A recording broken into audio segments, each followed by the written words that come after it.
भाइयों को बहुत बहुत सलाम। सारे खुश हो? Hallelujah.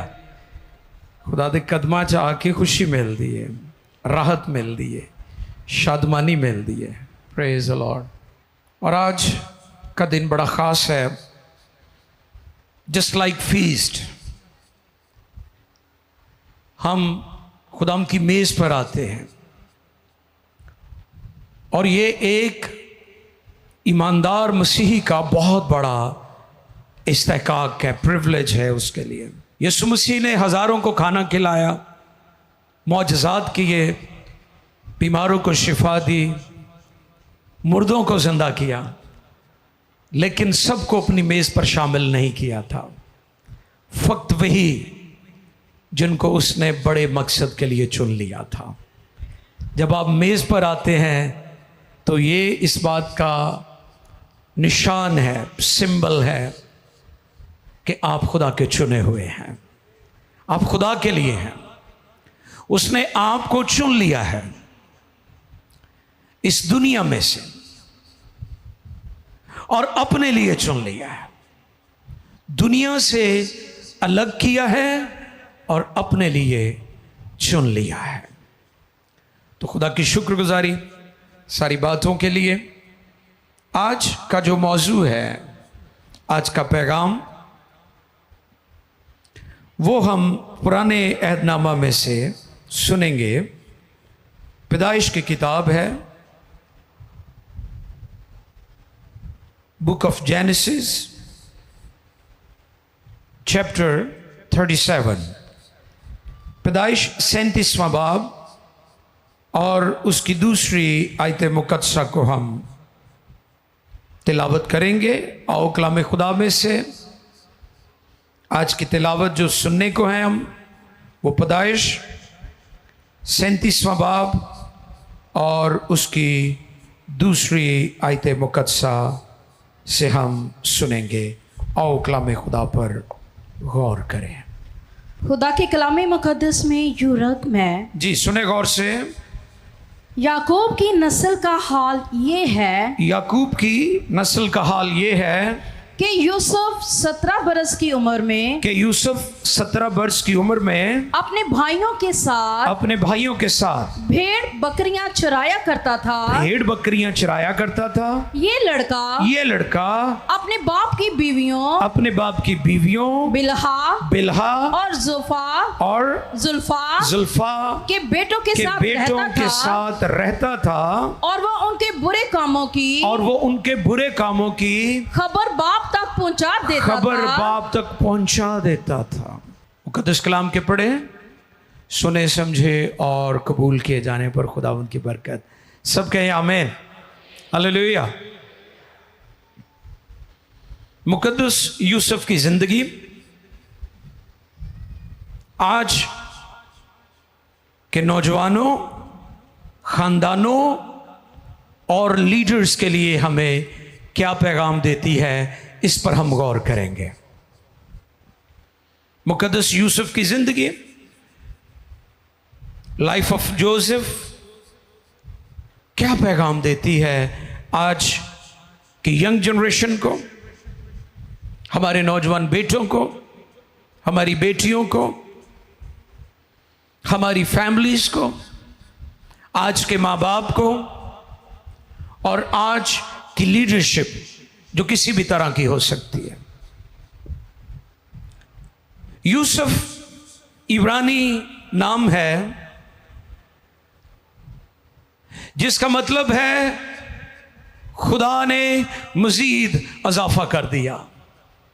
Hallelujah. God has added, यानी पहले भी बरकत सी और बरकत देती है। हालेलुया। जिसे हम कहते हैं बरकत पर बरकत, बरकतों पर बरकत, ब्लेसिंग्स अपॉन ब्लेसिंग्स। यानी खुदा आपको महदूद नहीं रखता, खुदा आपकी बरकत को लिमिटेड नहीं रखता, बल्कि खुदा आपकी हदूद को, आपकी ब्लेसिंग्स को इंक्रीज करता रहता है, बढ़ाता रहता है। ऐसा है हमारा खुदा, जो आपको सिर्फ लिमिटेड नहीं रखना चाहता, वो चाहता है कि आप अनलिमिटेड हो जाएं, आपकी बरकत का दायरा फैल जाए। यही यूसुफ के नाम का मतलब है। गॉड हैज एडेड, खुदा ने मजीद अजाफा कर दिया।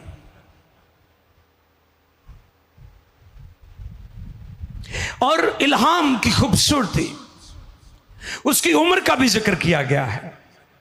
इस पर मैंने बताया था कि बाइबल में, कलाम में जो बात भी लिखी गई है वो बामकसद लिखी गई है।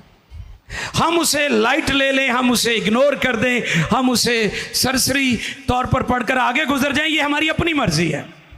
लेकिन बाइबल में, इल्हाम में जो चीज़ें कलमबंद करवाई गई हैं, रूल कुद्स ने करवाई हैं, खुदा ने नबियों की मार्फत, उनका मकसद है, उसके पीछे खुदा एक बड़ा पैगाम रखता है। और जब हम ये गौर करते हैं कि इल्हाम के अंदर उसका जिक्र मिलता है कि वो 17 बरस का था। कितना? लड़कपन, टीनेजर, छोटी उम्र, जवानी में खुदा बरकत देता है। दाऊद पर मैंने पैगाम दिया था कि दाऊद को बुढ़ापे में खुदा ने बरकत नहीं दी थी। दाऊद को खुदा ने बुढ़ापे में सरफराज नहीं किया था, बल्कि जवानी में सरफराज किया था।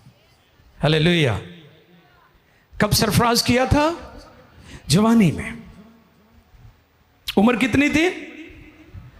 17 वर्ष। खुदा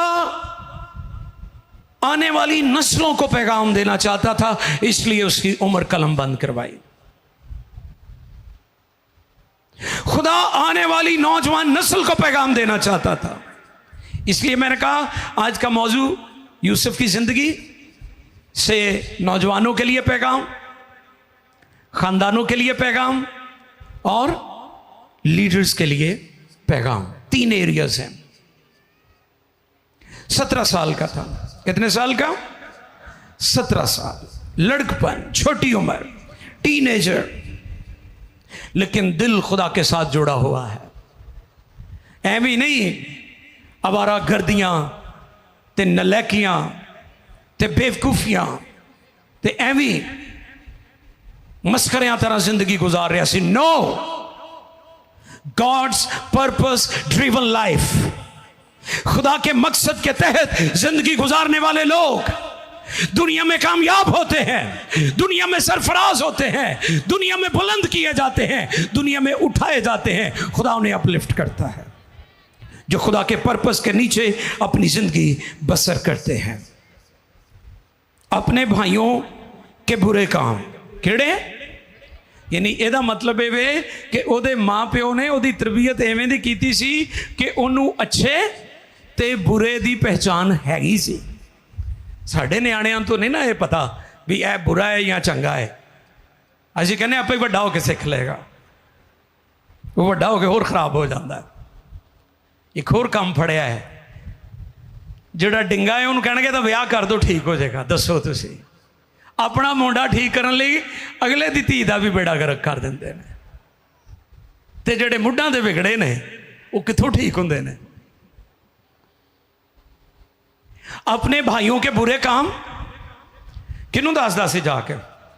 हाँ, घर आकर अपने बाप को खबर देता था। यानी अपनियां गल्लां, हालात व वाक़यात अपने माँ बाप से शेयर करता था। तो पैगाम ये है कि आप मेरी बहनें, बेटियां, नौजवान बच्चे, आप अपने मामलात माँ बाप के साथ ही शेयर किया करें। जब बच्चे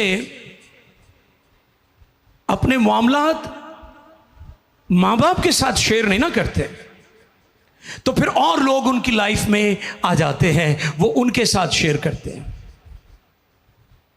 और फिर ऐसे ग्रुप्स जो आपको मिसयूज करना चाहते हैं, ऐसे लोग जो आपकी जिंदगी में कड़वा बीज बोना चाहते हैं, ऐसे लोग जो आपकी जिंदगी में भलाई नहीं देखना चाहते, वो आपकी लाइफ में आ जाते हैं।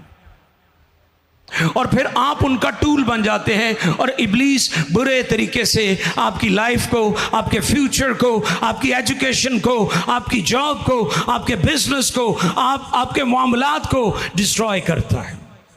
वो अपने बाप को खबर देता था। किसको खबर देता था? बाप को, फादर, मेंटोर, आपका सिखाने वाला, आपकी तरबियत और नसीहत करने वाला। इसलिए हम अक्सर ये बात जो पेरेंट्स हैं उनको सिखाते हैं कि आप अपने बच्चों के साथ अपना रवैया, मिजाज फ्रेंडली रखें, दोस्ताना रखें, ताकि आपके बच्चे बाहर दोस्त ना बनाएं। और आज अफसोस के साथ हमारी नौजवान नस्ल जिस डगर पर जा रही है उसके आगे तारीकी ही तारीकी नज़र आ रही है। कोई फ्यूचर नहीं है, क्योंकि उनके फैसले, उनकी ज़िंदगी, उनके लाइफस्टाइल से पता चलता है कि इनकी ज़िंदगी तारीकी और तबाही की तरफ जा रही है। उसका बाप उसका फ्रेंड था। इसलिए बच्चों से मेरी ताकीद है, बेटों बेटियों से, आप जिस भी एज में हैं, टीनेजर हैं, यंगस्टर्स हैं, मैं आपको ये पैगाम देना चाहता हूँ कि अपने बाप और माँ से अपनी दोस्ती कायम करें। माँ बाप के लिए क्या है?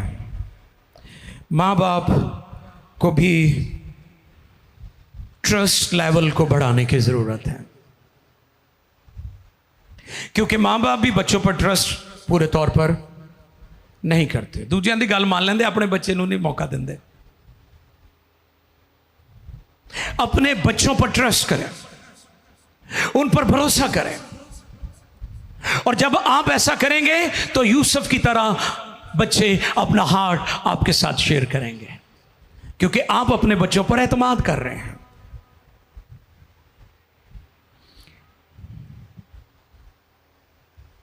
आज के बच्चों के लिए भी मेरा पैगाम है कि वो भी अपने माँ बाप पर हर एक बात के लिए ट्रस्ट करें।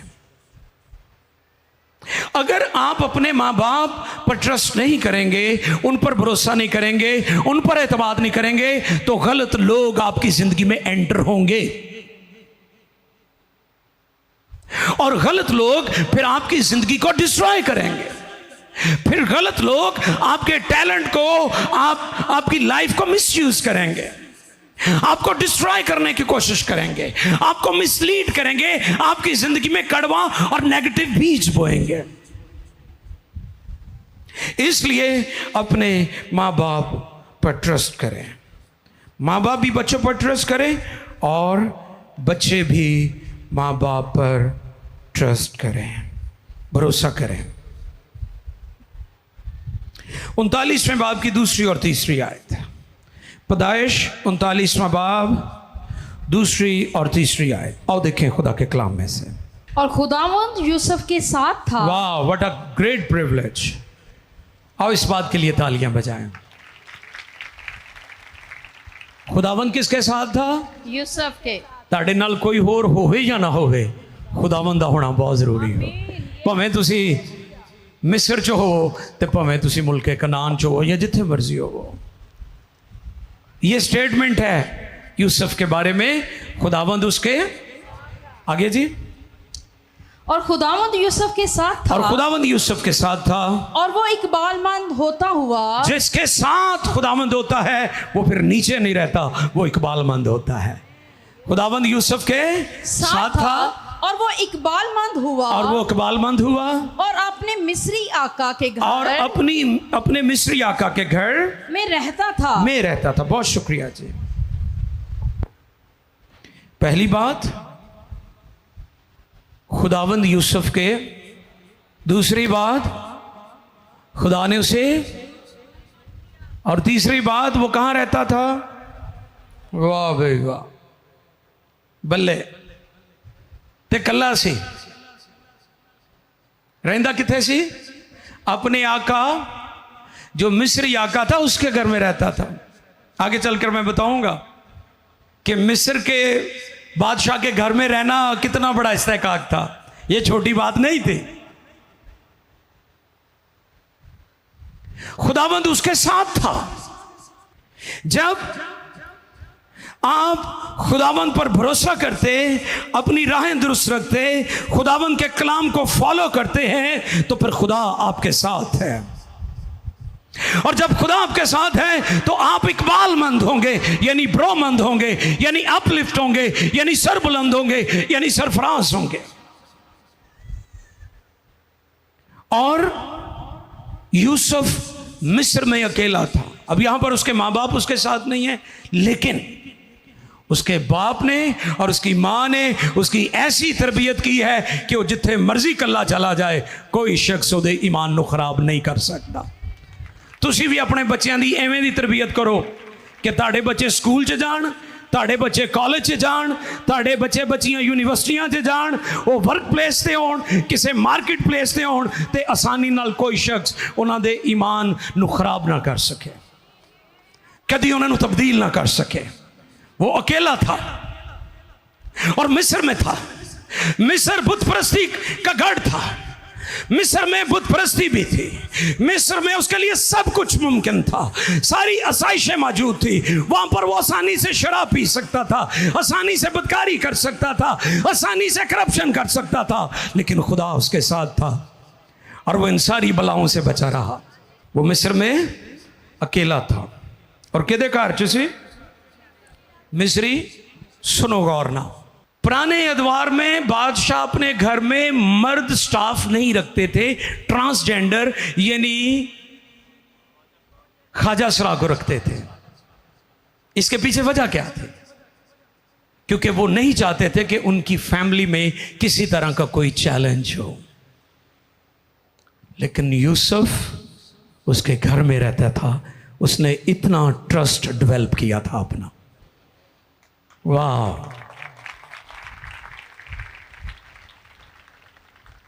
इतना ट्रस्ट उसका डेवलप हो चुका था। माँ बाप के लिए मेरा पैगाम है, अपने बच्चों की ऐसी बुनियाद मजबूत बनाओ कि आपके बच्चे फैसलाबाद में हो, आपके बच्चे मिस्र में हो, आपके बच्चे पाकिस्तान में हो, आपके बच्चे हिंदुस्तान में हो, आपके बच्चे अफ्रीका में हो, आपके बच्चे अमेरिका में हो, खुदा उनके साथ साथ हो। ऐसी तरबियत करो अपने बच्चों की, ऐसा सिखाओ उन्हें, ऐसा मजबूत बनाओ, ऐसा कलाम का बीज बो उनकी जिंदगी में। वो जहां भी जाए, वो अकेले भी हो, वो दुनिया में मुनफरिद नजर आए, वो दुनिया को अलग नजर आए। ऐसी कलाम के जरिया से उनकी तरबियत करो, ऐसी फाउंडेशन बनाओ कि कोई उनको उनके ईमान से हिला ना सके।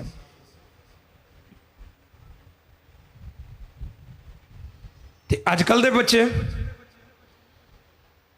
वो कहते मां प्यो की नज़र इधर होई तो कार्रवाई पा देंगे ने। मां प्यो उन्होंने भेजते हैं स्कूलों कॉलेजों चो, किते होर फिरते होंगे ने। अफसोस, ना माँ बाप ने संजीदा लिया, ना बच्चों ने संजीदा लिया। फैमिली, खानदान, घराने, सोसाइटी तबाही की तरफ चली गई। यूसुफ की जिंदगी से सीखो। वो अकेला था और कहाँ था? मिस्र के अंदर। उम्र कितनी थी? 17 साल। वो मिस्री आका के घर रहता था, बहुत बड़ा इस्तेकाक। अच्छा, उसने उसे बाहर नहीं रखा था, कोई एक डिपार्टमेंट नहीं दिया था। आगे चलकर हम सीखेंगे कि मिस्री जो किंग था, जो बादशाह था, उसने उसे सारी अथॉरिटी दी हुई थी, सारा इख्तियार दिया हुआ था। क्यों उसने उस पर एतमाद किया? उसके मिस्री आका ने। जी शाबाश, थैंक यू बेटा, गुड। क्योंकि खुदावंद उसके ते तुहानूं पता जो लोगों को यह पता है कि भी यह बंदा रब दा है, लोग एतमाद करते हैं। एक वक्त था पाकिस्तान में भी मसीहों को ढूंढते थे लोग कि ये ईमानदार हैं, ये झूठ नहीं बोलते, ये चोरी नहीं करते, हाँ जी, ये झूठी गवाही नहीं देते, ये अमानत में ख़यानत नहीं करते, अपना काम तो हुण तो रब ही रहम करे। हुण तो असी भी बस एवें दे ही हो गए हैं जिवें बाकी दुनिया है। मसीही दुनिया में निराले हैं, मसीही दुनिया में मुनफरद हैं, बाइबल ने हमें शाही कहनों का फ़िरका, मुकद्दस कौम, खुदा की ख़ास मलकियत ठहराया और मुकर्रर किया ताकि दुनिया में हम खुदा की खूबियाँ ज़ाहिर करें। ये इस्तेकाक है मसीहों का।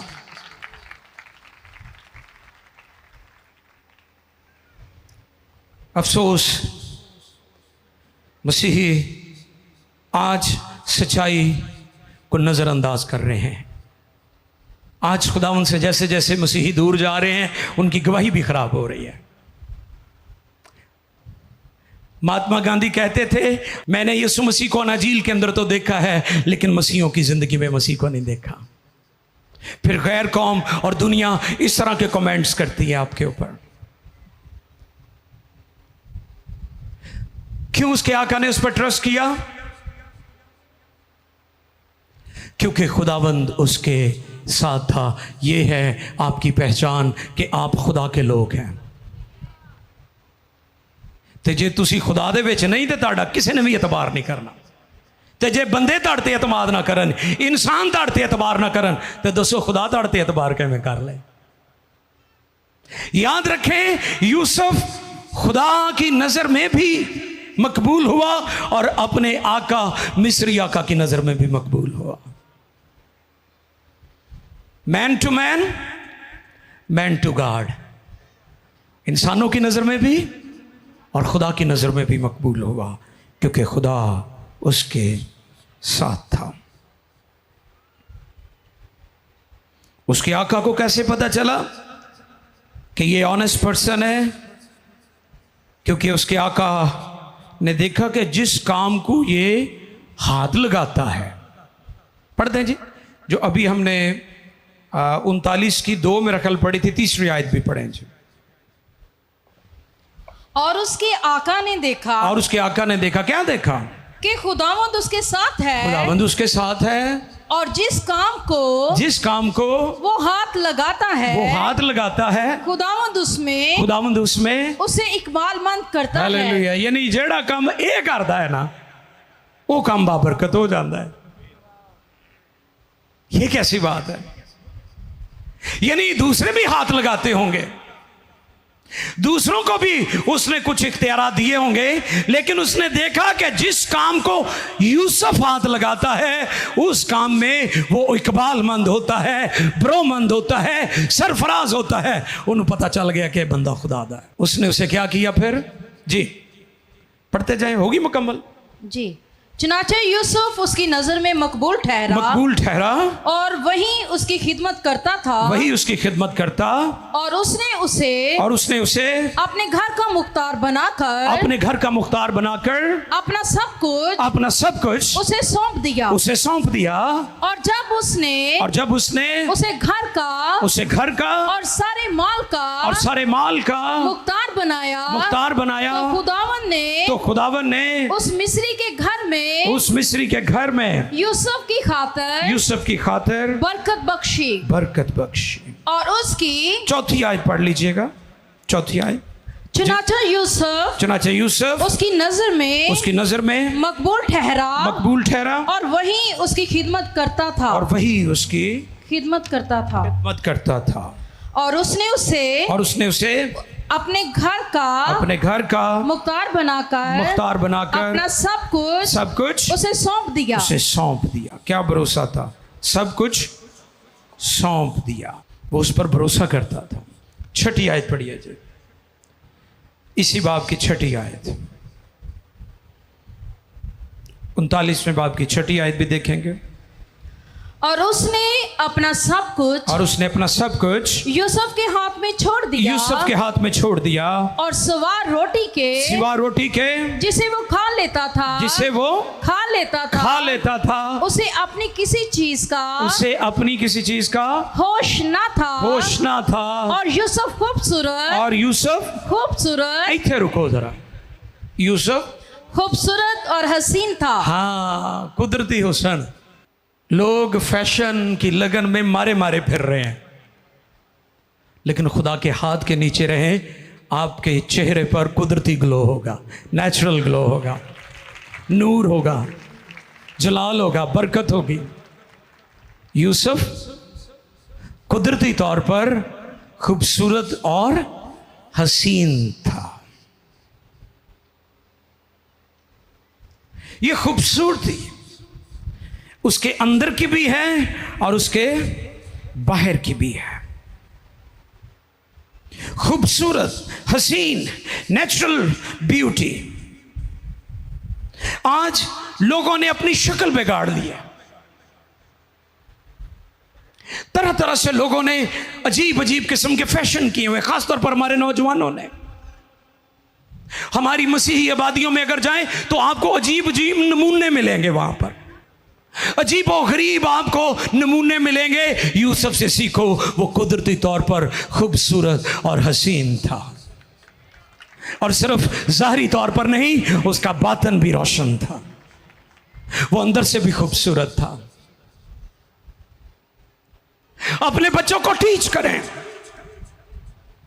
आप दुनिया में मुनफरिद हैं, अपनी शक्ल ना बिगाड़े, अपना हुलिया ना बिगाड़े, बेहुदा किस्म के लिबास ना पहने, दुनिया और कौमों में मसीही ईमान की तजलील ना करवाएं। आपकी वजह से कौमें फिर बातें करती हैं। अपने हुलिये ठीक करो, अपने लिबास पर गौर करो, कैसा लिबास पहनते हो। कहीं तो चर्च आने लगे भी नहीं ख्याल कर दे। लिबास मुनासिब और हयादार होना चाहिए, इस पर बात ही नहीं होती, सिखाया ही नहीं जाता। चर्चेस को इस पर पैगाम देने की ज़रूरत है कि हमारा लिबास कैसा होना चाहिए।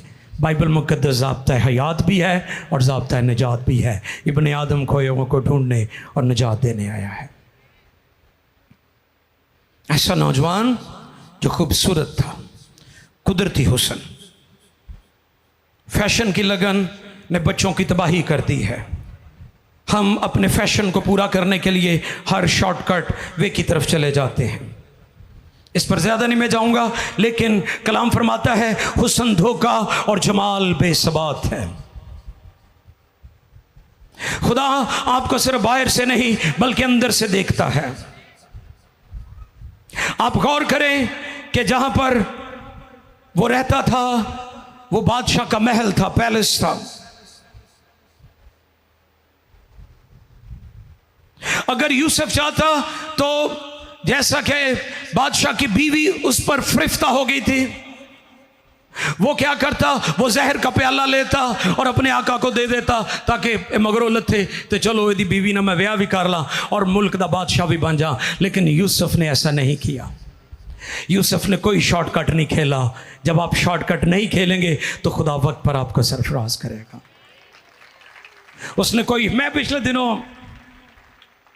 गौर कर रहा था, किंग चार्ल्स जब उसकी मां इस दुनिया से चली गई, इस पर मैंने पैगाम दिया था कि क्वीन से पूछा किसी ने कि मलका एलिज़ाबेथ आप की सबसे बड़ी डिज़ायर दुनिया में क्या है। उसने कहा मेरी सबसे बड़ी डिज़ायर ये है कि मेरे जीते जी यीशु मसीह दुनिया में आ जाए और मैं अपने सारे ताज यीशु के कदमों में रख दूं और उसे कहूं कि तू ही किंग है, तू ही बादशाह है। और आपको पता है कि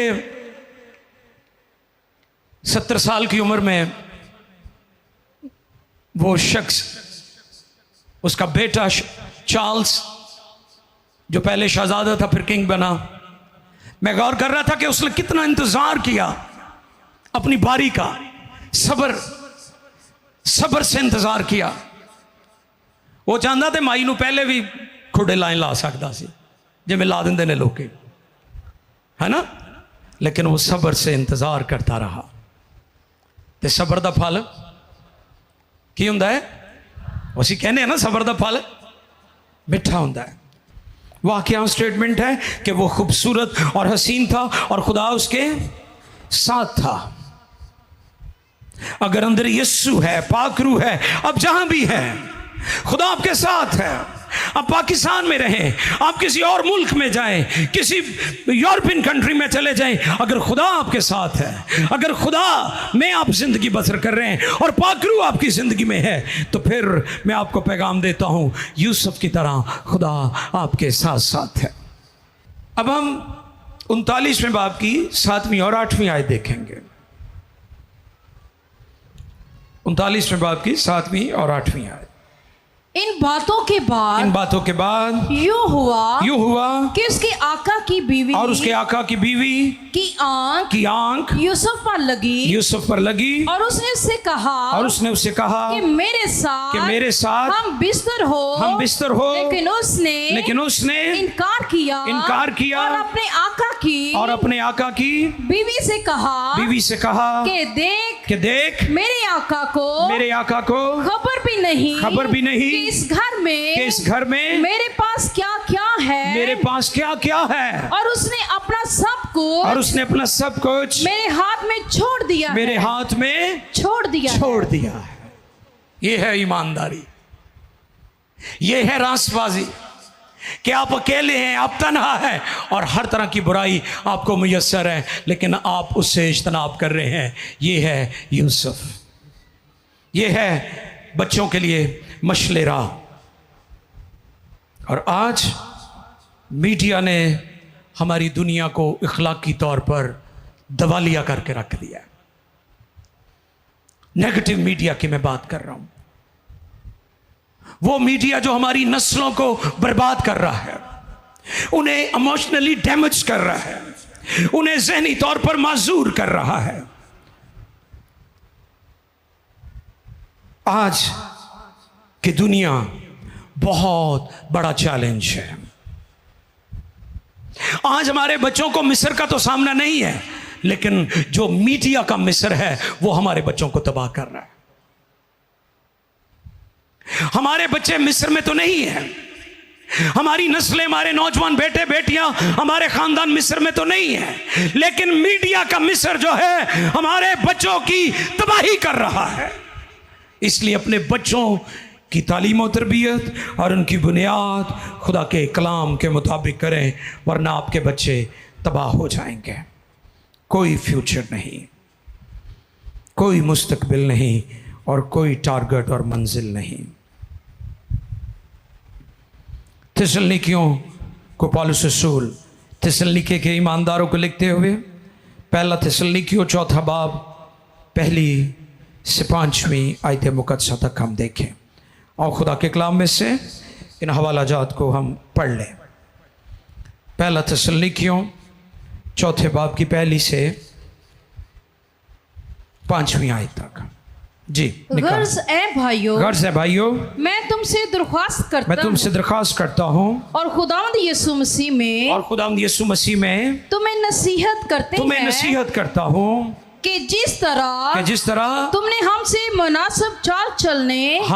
मुनासिब चाल चलने और खुदा को खुश करने की तालीम पाई और जिस तरह तुम चलते हो उसी तरह और तरक्की करते जाओ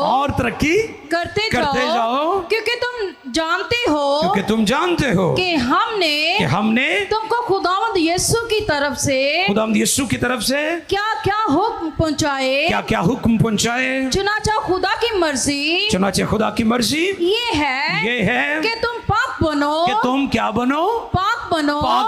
यानी हरामकारी से बचे रहो और हर एक तुम में से पाकीज़गी और इज्जत के साथ अपने ज़र्फ को हासिल करना जाने ना शहवत के जोश से उन कौमों की माने जो खुदा को नहीं जानती। Thank you.